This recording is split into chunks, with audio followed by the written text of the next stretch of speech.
Hello everyone, कैसे आप? उम्मीद है आप अच्छे होंगे।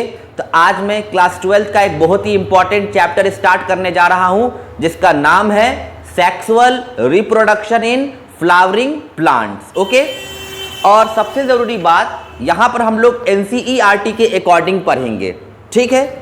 और यहाँ पर जो आपको इम्पॉर्टेंट जो आप टॉपिक देख रहे हैं 5 टॉपिक, सबसे पहले हम लोग इसके बारे में डिस्कशन करेंगे, तब हम अपने चैप्टर को क्या करेंगे, आगे की तरफ बढ़ाएंगे।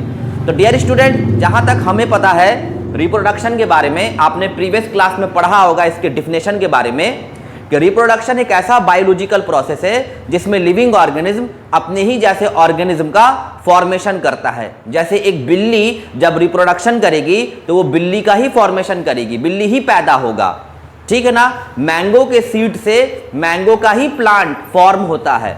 उसी तरह अगर एक इंसान होमो सैपियंस अगर रिप्रोडक्शन करता है तो उससे इंसान का ही जन्म होता है।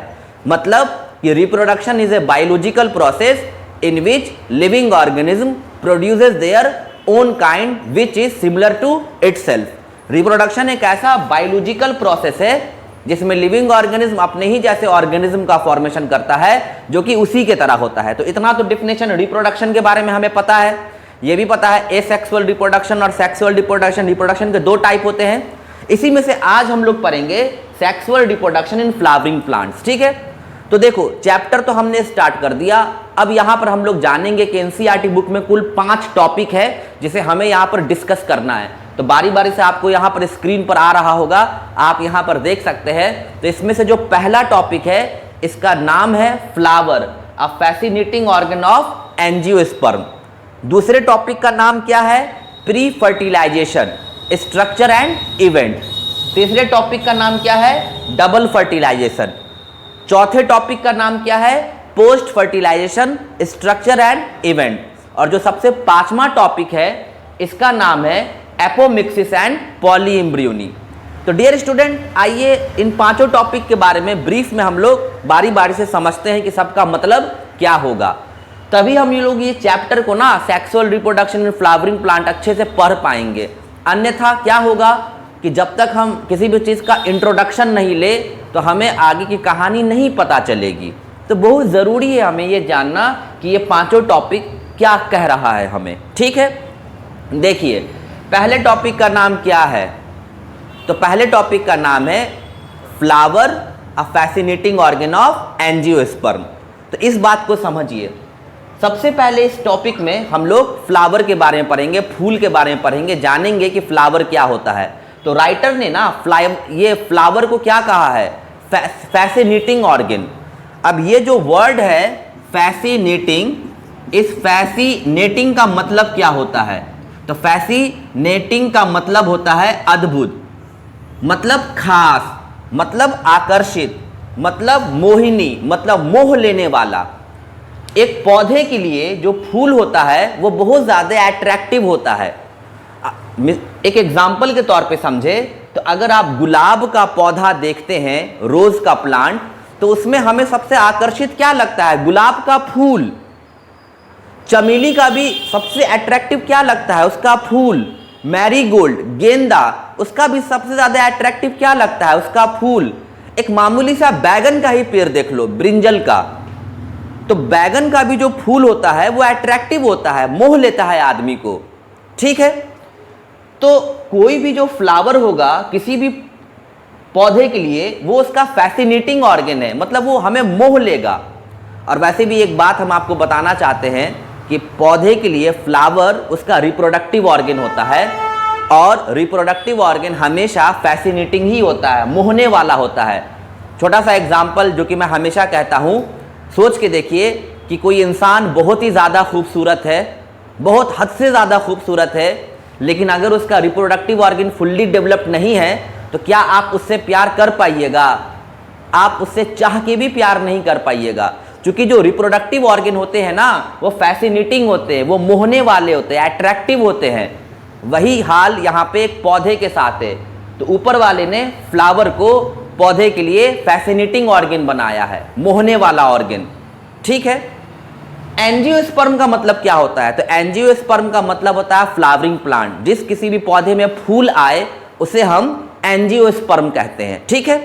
तो पहला जो टॉपिक था एनसीईआरटी बुक में था नहीं बल्कि है, उसका नाम क्या है? Flower a fascinating organ of angiosperm. Clear हो गया? फूल जो है वो पौधे के लिए फैसिनेटिंग ऑर्गन है, मोहने वाला ऑर्गन है, अट्रैक्टिव ऑर्गन है। ठीक है। दूसरा टॉपिक का नाम क्या है? दूसरा टॉपिक है आपको प्री फर्टिलाइजेशन इवेंट्स। तो देखो फर्टिलाइजेशन में हम लोग पढ़ेंगे कि कैसे मेल एंड फीमेल गैमेट्स आपस में मीट करता है, दैट इज फर्टिलाइजेशन। तो फर्टिलाइजेशन से पहले कुछ इवेंट्स चलते हैं, कुछ हरकत होता है पौधे में, जिसे कहा जाता है प्री फर्टिलाइजेशन इवेंट। प्री का मतलब होता है पहले। ठीक है।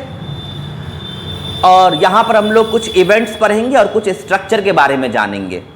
थर्ड जो टॉपिक है वो हमारा डबल फर्टिलाइजेशन है। तो एंजियोस्पर्मिक प्लांट्स में क्या होता है, फ्लावरिंग प्लांट्स में, कि यहां पर डबल फर्टिलाइजेशन होता है। एक बार तो फर्टिलाइजेशन होगा, फिर दूसरी बार एक और बार होगा ट्रिपल फ्यूजन, जो हम लोग यहां पर पढ़ेंगे, जिसमें एंडोस्पर्म वगैरह बनता है, तो जो कि हमारे लिए बहुत ज़्यादा इंपॉर्टेंट होने वाला है। तो डबल फर्टिलाइजेशन जब टॉपिक आएगा तो वहां पर आपको अच्छे से समझ में आएगा। तो याद रखना है कि एंजियोस्पर्मिक प्लांट में ना डबल फर्टिलाइजेशन होता है, यहाँ पे एंडोस्पर्म वगैरह बनता है सीड में। ठीक है। फिर चौथा जो टॉपिक है वो आपका पोस्ट फर्टिलाइजेशन इवेंट है। पोस्ट का मतलब होता है बाद में, मतलब फर्टिलाइजेशन के बाद क्या होता है कि जाइगोट वगैरह बनता है, बेबी प्लांट का फॉर्मेशन होता है, फ्लावर्स के जो पार्ट है वो झड़ के गिर जाते हैं, ओवरी फ्रूट में कन्वर्ट कर जाता है, ओव्यूल सीड में कन्वर्ट कर जाता है। तो ये सारी चीजें आपको पढ़ाई जाएगी पोस्ट फर्टिलाइजेशन इवेंट्स में। ओके। और लास्ट में आपको पढ़ाया जाएगा एपोमिक्सिस एंड पॉली एम्ब्रियोनी, जो कि आप लोगों के लिए एकदम न्यू टॉपिक है। इसमें हम लोग जानेंगे कि जो बहुत सारे ऐसे पौधे हैं जो मिमिक करते हैं सेक्सुअल रिप्रोडक्शन का, लेकिन एक्चुअली वो सेक्सुअल रिप्रोडक्शन होता नहीं है, वो एसेक्सुअल का ही पार्ट हो रहा होता है। तो ये सारी चीज़ें हम लोग पढ़ेंगे। सीडलेस प्लांट हम लोग देखेंगे, जो हम लोग जानेंगे यहाँ पर स्ट्रॉबेरी के बारे में, बनाना के बारे में, कि इसमें सीड का फॉर्मेशन नहीं होता, ये सीडलेस होते हैं। तो ये सारी चीज़ें हम लोग अंतिम में पढ़ेंगे। जब हम लोग फ्रूट्स वाले टॉपिक में आएंगे तो वहाँ पे पढ़ाया जाएगा एपोमिक्सिस एंड पॉली एम्ब्रियोनी। तो कुल मिलाकर के ये 5 टॉपिक है जो कि इस चैप्टर में sexual reproduction in flowering plants में हमें बारी बारी से पढ़ना है। ओके। तो आइए सबसे पहले हम लोग यहाँ पर पढ़ लेते हैं फ्लावर के बारे में, जिसे हमारे एनसीईआरटी के राइटर ने क्या कहा है? फैसिनेटिंग ऑर्गन, मतलब अद्भुत, आकर्षित ऑर्गन। तो बोर्ड एग्जामिनेशन में ना इसका डायग्राम आता है बनाने के लिए, तो हम लोग यहाँ पर बाइसेक्सुअल फ्लावर का डायग्राम पढ़ेंगे। ठीक है डियर स्टूडेंट। तो अब हम लोग यहाँ पर बाइसेक्सुअल फ्लावर का डायग्राम बना रहे हैं, जिसको राइटर ने क्या कहा है? Fascinating organ. आइए देखते हैं कि ये पौधे के लिए कैसे फैसिनेटिंग ऑर्गन है। तो मेरे साथ इस डायग्राम को बनाना आप लोग सीखिएगा, बाइसेक्सुअल फ्लावर को। देखिए बाइसेक्सुअल फ्लावर बनाएंगे कैसे, ये बहुत ही ज़्यादा आपके लिए अद्भुत होने वाला है, बहुत ही ज़्यादा अट्रैक्टिव होने वाला है। देखिए इस तरीके से बनाया जाएगा। तो इसके लिए हम लोग कलरफुल मार्कर का इस्तेमाल करेंगे। देखो अब ये जो बनने जा रहा है ये आपको फीमेल रिप्रोडक्टिव ऑर्गन बनने जा रहा है, जिसे हम लोग कार्पेल और पिस्टिल कहते हैं। ठीक है। ओके। देखिए बारी बारी से मैं सबको यहाँ पर बनाऊंगा। अब देखो ये आपको मेल रिप्रोडक्टिव ऑर्गन बनने जा रहा है, जिसे हम लोग स्टामिन कहते हैं। ठीक है। स्टामिन हो गया ना, वो आपको मेल रिप्रोडक्टिव ऑर्गन होता है। और यहाँ पर जो मैं डायग्राम बना रहा हूँ वो एक्चुअली बाइसेक्सुअल फ्लावर का है। बाइसेक्सुअल फ्लावर का मतलब हो गया ऐसा फ्लावर जिसमें मेल रिप्रोडक्टिव ऑर्गन भी हो और फीमेल रिप्रोडक्टिव ऑर्गन भी हो, दोनों रिप्रोडक्टिव ऑर्गन हो। तो हमारे सिलेबस में ना बाइसेक्सुअल फ्लावर के बारे में हमें पढ़ना है अभी। ठीक है। अब देखिएगा, अब मैं पेटल्स बनाऊंगा। पेटल जो कि फ्लावर का एक कलरफुल पार्ट है, जिसके लिए मैंने रेड मार्कर का इस्तेमाल किया है, क्योंकि जनरली हम लोग देखते हैं कि जो पेटल्स होते हैं वो कलरफुल होते हैं, और इसलिए हमने यहाँ पर रेड मार्कर का इस्तेमाल किया है, क्योंकि रेड एक काफ़ी अट्रैक्टिव कलर होता है। और जैसा कि हमने पढ़ा है अभी कि जो फ्लावर होता है वो पौधे के लिए कैसा ऑर्गन होता है? फैसिनेटिंग ऑर्गन होता है। फैसिनेटिंग का मतलब क्या हो गया? अट्रैक्टिव। ठीक है। तो आई होप यहाँ पर आपको ये दिख रहा होगा। तो ये जो आपको बन रहा है ये क्या हो गया? ये पेटल्स हो गया। ठीक है। अब देखो तो ये बाइसेक्सुअल फ्लावर आपको बन रहा है। आइए अब सबको बारी बारी से हम लोग नाम दे देते हैं, किसका क्या नाम होगा। उससे पहले अब यहाँ पर देखो, ये हो गया लीफ लाइक स्ट्रक्चर, जिसको हम लोग सेपल कहेंगे, जो कि फ्लावर्स को इनसर्कल करता है। This is sepal. सेपल का काम क्या है? तो सेपल का काम है फ्लावर को क्या करना? इनसर्कल करना। आइए बारी बारी से सबके बारे में हम लोग जानते हैं। यहाँ पर देखो, अब सबका नाम यहाँ पर देखो किसका क्या नाम होगा। ठीक है। तो मैं यहाँ पे नाम लिख रहा हूँ। ये जो फ्लावर के कलरफुल पार्ट आप देख रहे हो, इस कलरफुल पार्ट को हम लोग पेटल कहते हैं। पेटल क्या है? The colourful part of flower. ठीक है। ये फ्लावर का कलरफुल पार्ट है जिसमें रंग होगा। ठीक है। अलग अलग पिगमेंट्स की वजह से अलग अलग कलर होता है। जैसे कैरोटीनॉइड पिगमेंट्स है तो रेड और ऑरेंज कलर देखने को मिलेगा, ज़ेंथोफिल पिगमेंट है तो येलो कलर देखने को मिलेगा, एंथोसियानिन पिगमेंट है तो आपको पर्पल टाइप का कलर देखने को मिलेगा, ऐसा बैगनी कलर। तो अलग अलग कलर आपको देखने को मिल सकता है पेटल का due to different pigment. Okay, देखो अब ये क्या है, तो ये हो गया आपको स्टामेन। क्या? स्टामेन। स्टामेन क्या होता है? तो स्टामेन का मतलब होता है मेल रिप्रोडक्टिव ऑर्गन। स्टामेन का क्या मतलब हो गया? Male reproductive organ. ये जो आप देख रहे हो ये क्या है? तो ये हो गया आपको कार्पेल। कार्पेल को हम लोग और क्या कह सकते हैं? पिस्टिल कह सकते हैं। कार्पेल और पिस्टिल हो गया आपको फीमेल रिप्रोडक्टिव ऑर्गन। ठीक है, ये क्या है? तो ये हो गया अपना सेपल। फ्लावर के बेस को हम लोग कहते हैं थैलामस। तो इसको मैं दिखा रहा हूं, ये हो गया थैलामस। थैलामस को हम लोग ना रिसेप्टेकल भी कहते हैं, क्योंकि ये पूरे फ्लावर के पार्ट को क्या करता है? रिसीव करता है। ठीक है ना, रिसेप्टेकल। और ये जो फ्लावर्स का जो आप डंटी देख रहे हैं, इसको पेडिसिल कहा जाता है। पेडिसिल। क्या छूट गया यहां पर? आपको पेटल हो गया, सेपल हो गया, स्टामेन हो गया, कार्पेल हो गया, थैलामस हो गया। हाँ, अब आइए बारी बारी से सबके बारे में जान ले। तो ये जो आप यहां पर डायग्राम देख रहे हो, this is the diagram of bisexual flower. तो ये बाइसेक्सुअल फ्लावर का डायग्राम है। अब आइए सबके बारे में बारी बारी से जाने। तो ये जो पेटल आप देख रहे हो ना, petal is the colourful part of flower. ये फ्लावर का कलरफुल पार्ट है। ठीक है, नहीं वो अंदर में पढ़ा जाता है, समझे? ऐसे चिंता का बात नहीं है। देखिए ना, तो जो पेटल जो आप देख रहे हो, पेटल हो गया फ्लावर का कलरफुल पार्ट। ओके, और ये फ्लावर का कलरफुल पार्ट है, और यही वो पेटल है जो इंसेक्ट्स को क्या करता है? अट्रैक्ट करता है फॉर पॉलिनेशन। आया मेरा बात समझ में? और जैसा कि मैंने चर्चा किया कि पेटल का कलर डिपेंड करता है पिगमेंट पे, किस पे? कौन सा पिगमेंट होगा। ठीक है, जितने भी पेटल्स होते हैं कलेक्टिवली उसको कोरोला कहा जाता है। All the petals is collectively known as corolla. तो पेटल जो हो गया वो सिंगुलर हो गया, उसके प्लूरल को हम लोग कोरोला कहते हैं। तो all the petal is collectively known as corolla. बात समझे? अब देखिए, तो पेटल का क्या फंक्शन है? इंसेक्ट को क्या करना? अट्रैक्ट करना। ठीक है, और पेटल का क्या काम है? तो और पेटल्स को डे टू लाइफ में हम लोग पेटल्स, क्योंकि सेंटेड होता है तो इसको इस्तेमाल किया जाता है परफ्यूम वगैरह बनाने में। और पुराने ज़माने में पेटल से जो रस निकलता था तो वो तो कलरफुल होता था, तो उसको इंक बनाने के लिए लोग क्या करते थे? इस्तेमाल करते थे स्याही के तौर पर। ये जो आप देख रहे हो ये हो गया आपको कार्पेल। कार्पेल का मतलब हो गया पिस्टिल। ये फीमेल रिप्रोडक्टिव ऑर्गन है। कार्पेल और पिस्टिल में फर्दर 3 पार्ट्स हम लोग आने वाले टाइम में पढ़ेंगे, स्टिग्मा, स्टाइल एंड ओवरी।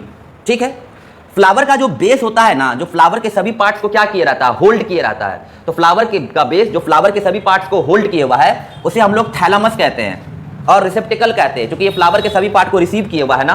तो बेस ऑफ द फ्लावर को क्या कहिएगा? थैलामस कहिएगा या रिसेप्टिकल कहिएगा। ठीक, फ्लावर का जो डंटी है, जो कभी कभी आप देखिएगा गुलाब का फूल इसी डंटी की मदद से हम लोग क्या करते हैं? पकड़ते हैं।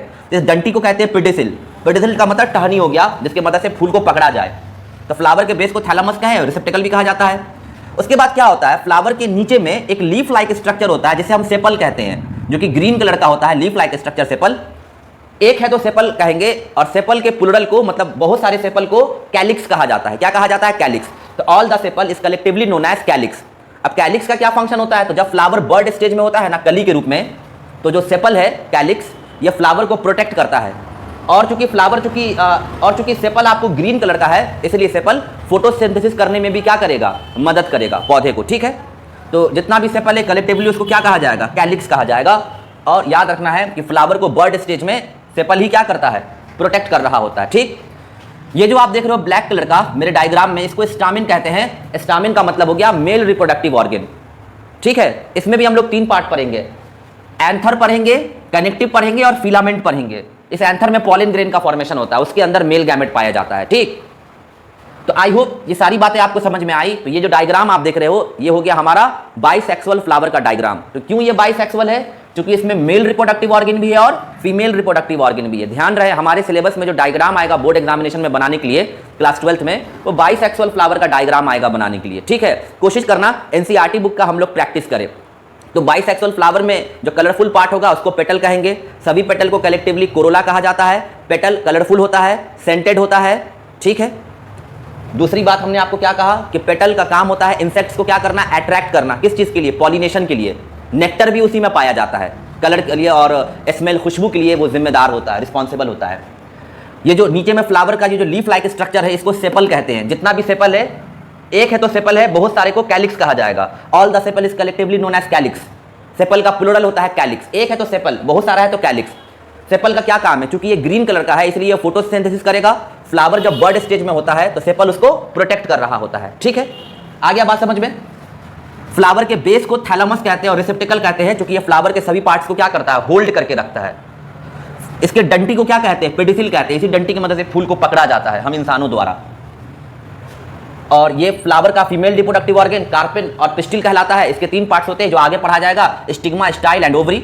और ये जो आप ब्लैक वाला पार्ट देख रहे हो मेरे डायग्राम में, इसको स्टामेन कहते हैं, जो कि मेल रिप्रोडक्टिव ऑर्गन है। याद रखने के लिए एक ट्रिक है, स्टामेन के लास्ट में मेन लिखा हुआ है। मेन का मतलब पुरुष होता है, मतलब पुरुष का प्लूरल होता है मेन, तो स्टामेन मेल रिप्रोडक्टिव ऑर्गन हो गया। इसकी भी 3 पार्ट्स हम लोग पढ़ेंगे, एंथर, कनेक्टिव और फिलामेंट। तो यही आपको बाइसेक्सुअल फ्लावर। तो डियर स्टूडेंट, आज के लिए इतना ही रहने देते हैं। अब हम लोग अगले क्लास में पढ़ेंगे प्री फर्टिलाइजेशन इवेंट। तो एक बार फिर मैं बोल दूं, हमारा टॉपिक स्टार्ट हुआ है किससे? अ flower fascinating organ of angiosperm से। फैसिनेटिंग का मतलब मैं फिर आपको बता दूं, मोहिनी होता है, मोह लेने वाला, अट्रैक्टिव, आकर्षित। और एक फूल एक पौधे के लिए आकर्षण का ही केंद्र बनता है। एक फूल इंसेक्ट को भी अट्रैक्ट करता है पॉलिनेशन कराने के लिए, और ह्यूमन बीइंग को भी अट्रैक्ट करता है। आई होप ये सारी बातें आपको यहाँ पे समझ में आया होगा। Thank you so much. जय हिंद।